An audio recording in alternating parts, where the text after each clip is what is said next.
Hello friends. यार CBSE ने officially rechecking और रीइवैल्यूएशन का प्रोसेस बता दिया है कि किस तरीके से आप लोग अपने पेपर्स को दोबारा चेक करा सकते हो और दोबारा रीइवैल्यूएट भी करा सकते हो। किसी क्वेश्चन को अगर आप लोग चैलेंज करना चाहते हो, किसी पर्टिकुलर क्वेश्चन को किसी भी सब्जेक्ट में, तो सीबीएसई ने पूरा का पूरा प्रोसेस बता दिया है कि आप लोग किस तरीके से अप्लाई करोगे और किस तरीके से रीचेकिंग होगी, रीवैल्यूएशन होगा। तो मैं आप लोगों को पूरा का पूरा बताता हूँ। My name is Harsh Thapar and let's start. तो भाई पहले एक चीज समझ लो कि रीचेकिंग रीवैल्यूएशन का कोई फायदा होता है या नहीं होता। हम लोग इतना खर्चा कर रहे हैं तो क्या इस चीज से कोई बेनिफिट है या नहीं है? तो भाई इसका आंसर है यस, बहुत ही बढ़िया बेनिफिट है। एक बार मैंने खुद देखा है कि एक बच्चे के 89 मार्क्स थे। मतलब उसकी जो वो रिजल्ट थी यानी कि मार्कशीट थी उसमें 89 मार्क्स दिखाए। जब उसने रीचेकिंग कराई, रीवैल्यूएशन कराया, तो एक्चुअल में पता लगा उसके मार्क्स 89 नहीं 98 थे। 98 मार्क्स थे, उसको गलती से 89 कर दिया था। किसी भी एग्जामिनर से गलती हो गई या मार्क्स अपलोडिंग में दिक्कत हो गई, 89 मार्क्स अपलोड कर दिए गलती से, जबकि उस बच्चे के मार्क्स 98 थे।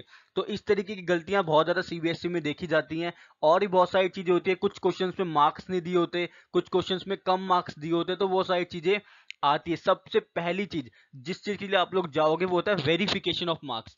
आप लोग वेरीफाई कराओगे अपने मार्क्स को कि क्या मुझे हर क्वेश्चन में मार्क्स दिए गए हैं या नहीं दिए गए हैं, टोटलिंग सही हुई है या नहीं हुई है। वेरिफिकेशन ऑफ मार्क्स का मतलब है कि हर क्वेश्चन में मुझे मार्क्स मिले हैं या नहीं मिले, और टोटलिंग सही है या नहीं है। और ये वाला जो मैंने आपको ऊपर दिखाया है 89 98, ये वाली बात आती है वेरिफिकेशन ऑफ मार्क्स में। ये वाला प्रोसेस कब से स्टार्ट होगा? 17 जुलाई से लेकर 21 जुलाई के बीच में आप लोगों को अप्लाई करना है सीबीएसई की ऑफिशियल वेबसाइट पर। cbsc.nic.in पर आप लोग इस पे कर सकते हो अप्लाई, 17 जुलाई से लेके 21 जुलाई के बीच में। ठीक है भाई, ये डेट्स रहने वाली है। 500 रुपये पर सब्जेक्ट होते हैं, ज्यादा नहीं है। ठीक ठीक है। अगर आप लोग जाते हो वेरिफिकेशन ऑफ मार्क्स के लिए, तो बहुत ज्यादा बच्चों के साथ देखा गया अनफेयर होता है, उनके मार्क्स बढ़ते हैं। 89 98 ये सब चीजें होती रहती है सीबीएसई में। तो आप लोग सबसे पहले अपने मार्क्स को वेरीफाई कराओ कि आपके मार्क्स सही हैं भी या नहीं है। अगर आपको लग रहा है कि आपकी एक्सपेक्टेशन से बहुत ही ज्यादा कम मार्क्स आए हैं, तो आप लोग अपने मार्क्स को वेरीफाई कराओ। और मार्क्स इंक्रीज होते हैं, ज्यादातर ये देखा गया है कि मार्क्स इंक्रीज होते हैं। डिक्रीज भी होते हैं, लेकिन डिक्रीज के चांसेस कम रहते हैं, इंक्रीज के चांसेस ज्यादा रहते हैं कि बच्चों के मार्क्स बढ़ते ही बढ़ते हैं। दूसरी चीज आती है कि अगर आप लोगों ने वेरिफिकेशन ऑफ मार्क्स करा लिया, तब भी आप लोगों को लग रहा है कि अभी भी ये मार्क्स कम है मेरी एक्सपेक्टेशंस के, तो आप अब क्या कर सकते हो, फोटोकॉपी ले सकते हो अपनी आंसर शीट की। आप लोग अपने आंसर की फोटोकॉपी ले सकते हो आंसर बुक की, और देख सकते हो कि किसी क्वेश्चन में ऐसा तो नहीं रह गया कि वो अनचेक्ड रह गया हो, या मार्क्स ना मिले हो, या कम मार्क्स मिले हो। तो आप लोग फोटोकॉपी भी ले सकते हो अपने आंसर बुक की। इसकी डेट क्या रहेगी? 1 अगस्त से लेकर 2 अगस्त के बीच में। कितने रुपए लगेंगे? 700 रुपए हर एक सब्जेक्ट के, मतलब हर एक सब्जेक्ट की आंसर बुक के आपको 700 रुपए देने होंगे। ठीक है भाई, अगर आपको लग रहा है कि रीचेकिंग के बाद भी मार्क्स नहीं बढ़ रहे मेरे, तो आप लोग ये करा सकते हो, फोटोकॉपी ले सकते हो अपने आंसर शीट की। ठीक है भाई।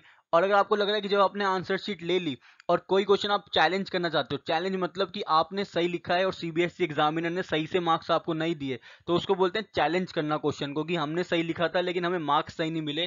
तो उसके लिए क्या डेट रहने वाली है? उसको हम बोलते हैं री इवेल्युएशन। रीवैल्यूएशन की डेट क्या रहेगी? 6 अगस्त से लेकर 7 अगस्त के बीच में। और इसके लिए 100 रुपीज पर क्वेश्चन होते हैं।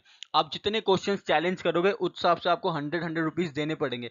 सपोज कोई बच्चा 5 क्वेश्चंस को चैलेंज करता है तो 500 रुपये देने पड़ेंगे। तो इस चीज के लिए भी आप लोग जा सकते हो रीवैल्यूएशन के लिए।